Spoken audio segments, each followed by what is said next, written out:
Hello, this is Coach Jordan J.J. Hewitt, and this video I'm going to break down the introduction to the rotational technique for new throwers. The gliders that are trying to turn into a rotational thrower, and just new people in general. It is possible to do this right out the gate. I've trained my athletes myself at Marquette Catholic High School. It is very possible. I've had a lot of progress with people. I'll show you a quick video. This is a kid that has never touched a shot put in his life, and this is one month into it.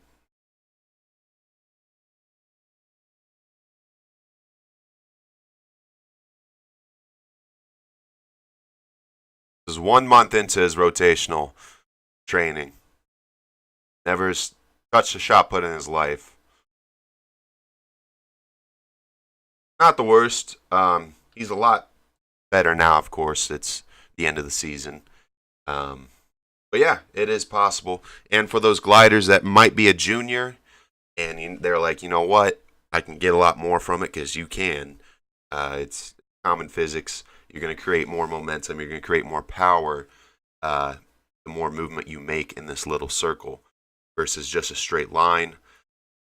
But you can do it, but you have to work on it in the off season. Don't expect to jump right into learning it at the beginning of the season of next year's, whatever year you're in for the 2020 track season going into as a senior. You're not going to see any progress. If you're a 3-year thrower with the glide, and then if you don't even do the glide, I've seen some kids at these schools that are juniors going into the senior year, and they don't even do the glide.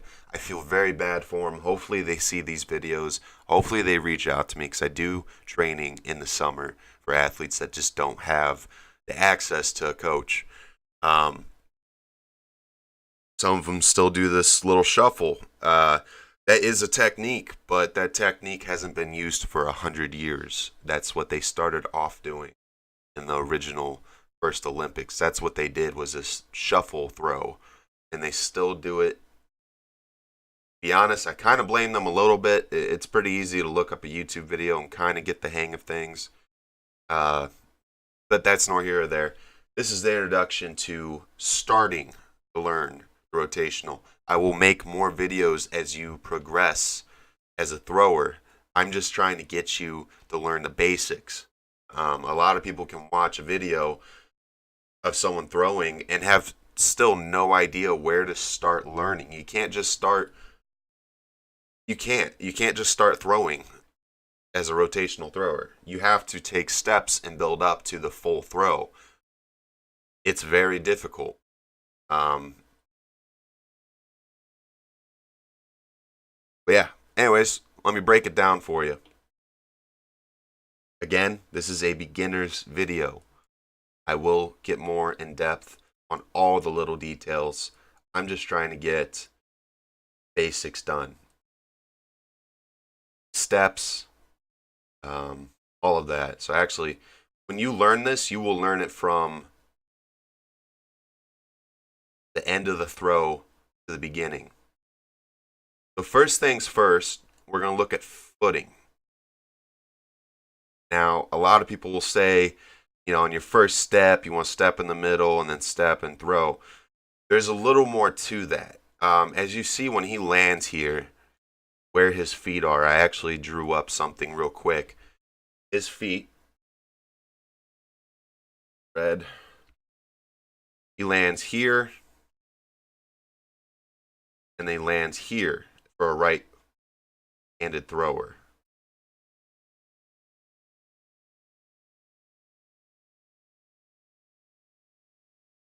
He lands here and here.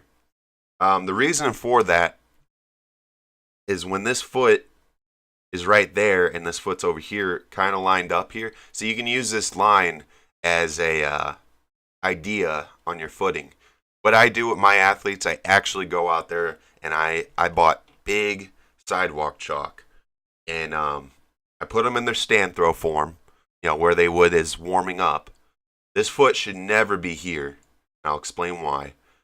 I put them in their stand throw, and then I watch them throw, and I mark where I draw big chalk circles where their feet should be. And what we do from there is, first of all, we're not going to just see right here from this angle. A lot of stand thrower, like gliders or just stand throwers in general, will start throwing from here. They'll just bend down, drop their elbow a little bit, and push out. To start learning this, we need to start doing this. You need to be here, and still, it's not just a turn and throw. We're not trying to muscle this out. You should not be worried on how far it goes when you're starting to learn this. I'm not worried about it. What I'm worried about is look how it's a circle, it's a rotation. I'm not trying for you just to muscle it out there. Your form in the end will get you the distance, not your strength. So don't worry about how far your stand throw is going. It should be shorter than what your normal stand throw is. If you were doing this rotation, and watch this elbow here, it spins. It's spinning, rotating. And as a batter would in baseball, he's throwing through it. As a batter would swing through, he's going through and he's still rotating. Like I said, your rotation is throwing this. We're going from muscling it out there with the glide to letting your form throw it. Like once you get the rotation down, throwing is actually a lot easier for you. You can throw a lot more. It's not as much strain on yourself because this momentum is throwing this more than just your strength. This kid right here is 15 years old. He's a sophomore, and he's out throwing, 280-pound seniors who are all muscle doing the glide. It's because he's dedicated to his form. He's not the strongest. He's strong, but his form is throwing it. He throws 45 to 47 on a good day, 43s for average, I would say. But he gets the 47 out there every once in a while. But he practices it. So the first step is rebuilding your stand throw. I want you to enter the ring as if you don't know how to throw. Because if you enforce your habits from the glide or just your basic stand throw, you're going to get nowhere. You have to worry about spinning when you throw. Something to help is look where his shot put is placed. A rotational thrower has their shot put back more. Get this off the screen. A normal shot putter has about right there. You want to have this back a little bit more. So when you rotate, it kind of just comes out by itself. And this elbow must be up. More or less level. Doesn't have to be up, but I should be able to draw a line here. Like if he was standing straight up, it would be a straight line through. You don't want this elbow to drop. You don't want it down here, because then you're still doing a glide throw. This shows it better. It's straight through. It could be up a little bit more. And to be honest, this wasn't the best throw in the world. I actually think this was a scratch. I think he threw it out. Regardless, we're just using it for learning purposes. Once you start doing that, we'll go from this form. Now,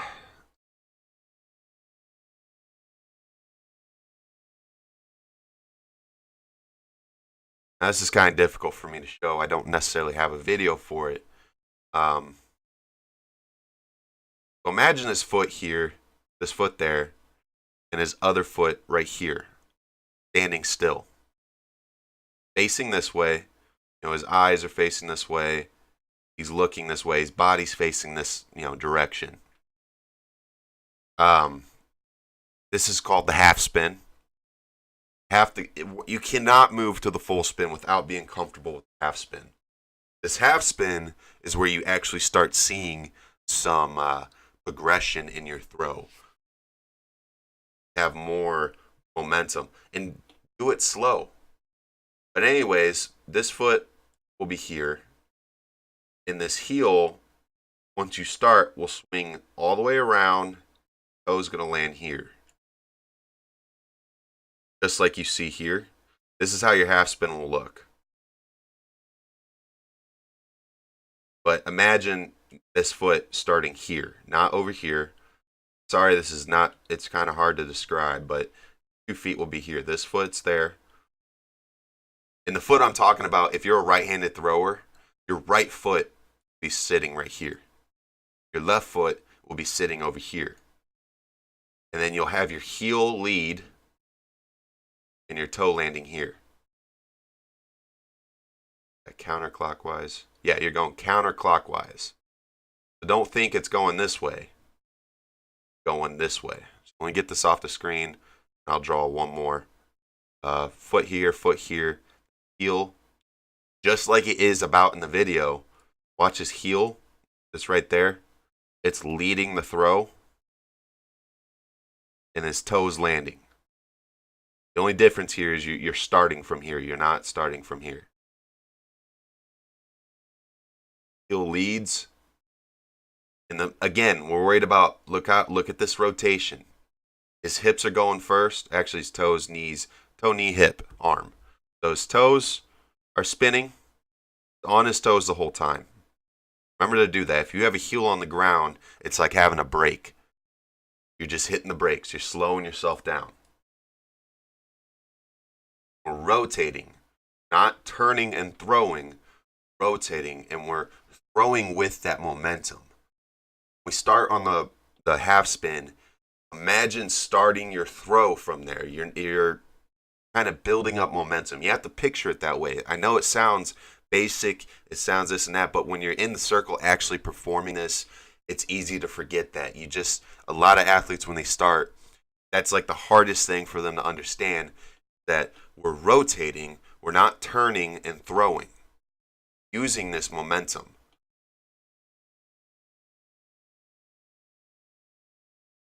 And finish through.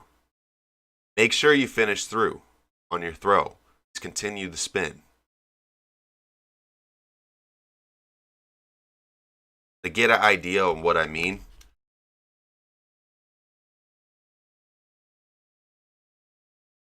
I'm going to show you something called the 7.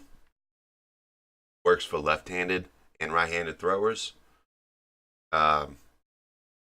It's the line you will dance on.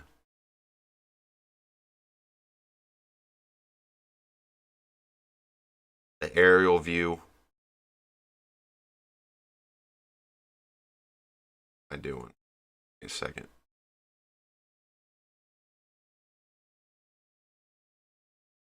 All right, let me enlarge this real quick. All right, so this is the 7.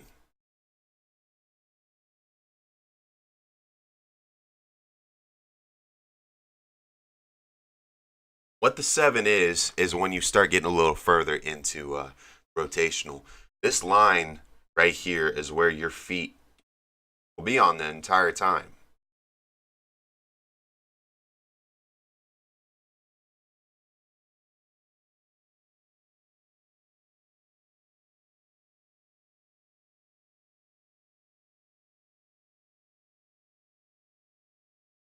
All right, so because when you start, feet start there. This foot swings around, lands here. And this foot's coming around and lands here. Well, look where we start off our stand throw. This is what I mean when you work from it from the end of the throw up to the entrance of the throw, the beginning of the throw. So, like I said, figure out where your stand throw is. You work on that. You make sure your feet are lined up with it every single time. We're trying to build muscle memory, especially if you're used to standing like this we're trying to destroy your muscle memory. Destroying muscle memory is one of the hardest things to do. We're habit forming creatures as human beings. Have to destroy those habits to rebuild good ones. That's why I prefer brand new throwers when I teach them the rotational. I was blessed. I had a lot of freshmen, a lot of sophomore come out that have never thrown before. Be honest, I only had one thrower that has done it before. Everyone else was new and amazing. Made a lot of progress. First year throwing discus, I had 2 people throw over 100, not including so technically 3, throw over 100 this year. 2 of those people brand new to the sport. I'm very proud of them, and that was with full rotational techniques. But we're trying to destroy that muscle memory and rebuild new. Watching this video, there's a really good chance that you are a veteran thrower, and we're worried about rotation. We're not muscling it out there. We're not just trying to launch it. We could care less how far it goes in the beginning. This is a progress. You will not see progress in your throw until later. You won't. This is something you have to work on. That's why I'm trying to tell you, in the off season you have to work on this stuff. You just won't see it if you're a junior going into your senior year. It's going to do you nothing if you do not work on this now. You try learning this in February, late February or March, and expect to see 5 feet or 10 feet. You're not going to see it. You have to work on it now. You can get a cast iron shot put at Walmart for $20. If you don't have throwing shoes, now's the time to get them. You're not going to be able to do this well without them. It's a necessity. The bottom of the feet, they're built for this. If I'm at practice, with my athletes, and I try to get in the ring without my throwing shoes on, and I try to show, it just doesn't work. I can't do it. We work on there, and then we're going from our half spin.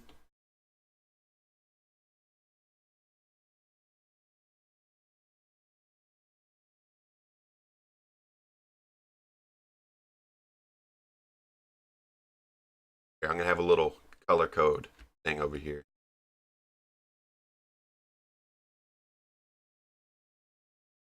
One second. This is for a right-handed thrower.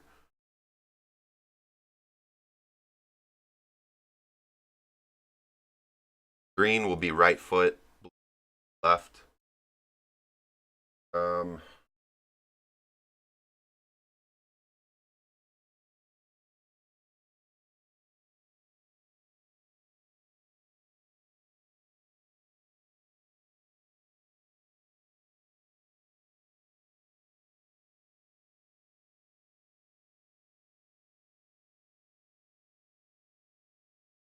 I actually am myself a left-handed thrower. It's very easy for me to teach kids. It's because I'm able to meet, and I've been teaching right-hand throwers for so long. It's easy to throw right-handed now. Anyways, going from here,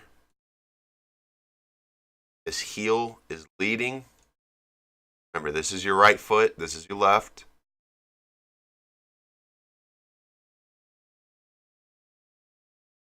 And we're rotating. We're not just turning and throwing, and we have to make sure we get this foot all the way to this line. So your chest is exposed, straight down the middle. If you land over here, you're going to be throwing this way. And we got to make sure, another reason why we do this is so we can get this leg, our right foot, underneath us when we throw. And your legs are your strongest, your thighs are your strongest muscles in your body. We're going to use that. We're going to use every single muscle we got to throw. But also, more importantly, we're using this rotation. Rotation. We're not muscling it out there. Your form will throw it. And then in a later video, I will talk about entrance a lot more detailed. Please do not work on it until you are 100% comfortable. You are excuse me, if you are let's just say your PR in the glide is 45 feet. If you're not throwing 40 feet with just basic 40 feet with this half spin, you're not ready for the rest. So there's an idea for you to get a picture of where you need to be before you start moving to next steps. I would almost go further to say if you throw something like, let's see. If you throw, I threw 50. If you're not stand throw, but stand rotational throw, remember we're putting the shot put a little bit farther. We're not bending down to launch this thing. We're rotating. If that's not 40 feet, just your stand throw, you're still not ready to move up to half spin. I hope this helped. I will have more in-depth videos, a little more clear videos later on. Please check out my other videos. They're all helpful. They are directed towards specific athletes, but what I'm talking about, you may find similarities and errors for your discus, for your shot put. You might find that they're helpful.